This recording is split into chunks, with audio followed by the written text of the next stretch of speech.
নাহমাদুহু ওয়া নুসাল্লি আলা রাসূলিহিল কারীম, আম্মা বাদ। প্রিয় তরুণ যুবক ভাই আমার, আপনি নিশ্চয়ই জানেন কাল কিয়ামতের দিন প্রত্যেক মানুষকে তার নিজের সমুদয় কর্মকাণ্ডের ব্যাপারে জবাবদিহির মুখোমুখি করা হবে। সেদিন কেউ কারো উপকারে আসবে না, চাই সে যতই নিকটাত্মীয় হোক না কেন।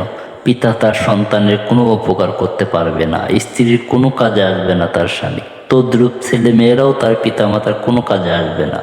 আমার প্রিয় তরুণ ভাই, নিশ্চয়ই এসব আপনার জানা আছে, কিন্তু আপনার কাছে আমার একটি প্রশ্ন। আখেরাতে তো কাছের মানুষজনও কোনো কাজে আসবে না, তথাপি পৃথিবীতে দিনদার সৎকর্ম পরায়ণ মুসলিম যুবকেরা কেন সাধারণ মানুষের হেদায়েত কামনা করে? মানুষ দিন থেকে দূরে সরে যাচ্ছে, এ কথা শুনে কেন কেঁপে ওঠে তার অন্তরাত্মা? এভাবে কোথাও আল্লাহর অবাধ্যতা এবং মানুষের পথভ্রষ্টতা দেখে কেন সে উদ্বিগ্ন হয়ে পড়ে বিচলিত? আমার প্রিয় যুবক ভাই, এ ব্যাপারে আপনার কি অভিমত? মানুষের মঙ্গল কামনা ছাড়াও কি এর নৈপথ্যে আর কোনো কারণ নিহিত আছে? পাপিষ্ঠদের পাপ দ্বারা কি তার কোনো ক্ষতি হচ্ছে? পথভ্রষ্টদের ভ্রষ্টতার ব্যাপারে কি সে জিজ্ঞাসিত হবে? না, ব্যাপারটি এমন নয়।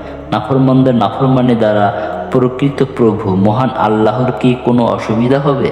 না, কখনো নয়, ব্যাপারটি এমন নয়। আল্লাহ তাআলা এ ব্যাপারে ইরশাদ করেন, আসমান ও জমিন এমন কেউ নেই যে বান্দা হিসেবে পরম করুণাময়ের কাছে হাজির হবে না। তিনি তাদের সংখ্যা জানেন এবং তাদেরকে যথাযথভাবে গণনা করে রেখেছেন। আর কিয়ামতের দিন তাদের সকলকেই তার কাছে আসতে হবে একাকী অবস্থা। সূরা মারইয়াম আয়াত নং 93 ও 94।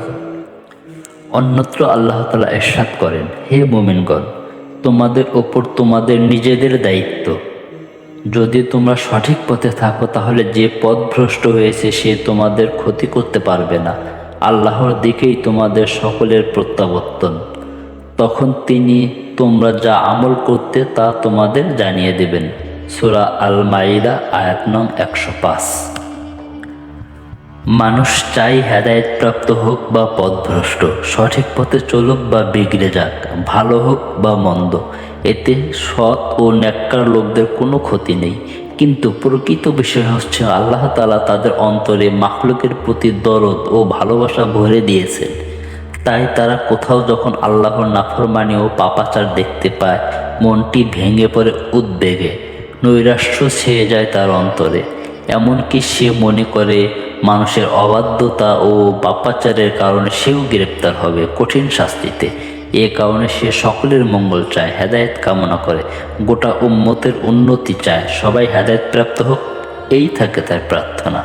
আমার প্রিয় যুবক ভাইয়েরা, তারা আপনাকে জাহান্নামের আযাবে পতিত হতে দেখতে চায় না। তাই আসুন, জাহান্নামের পথ ছেড়ে দিয়ে জান্নাতের পথে নিজেদের জীবনকে পরিচালিত করার চেষ্টা করি।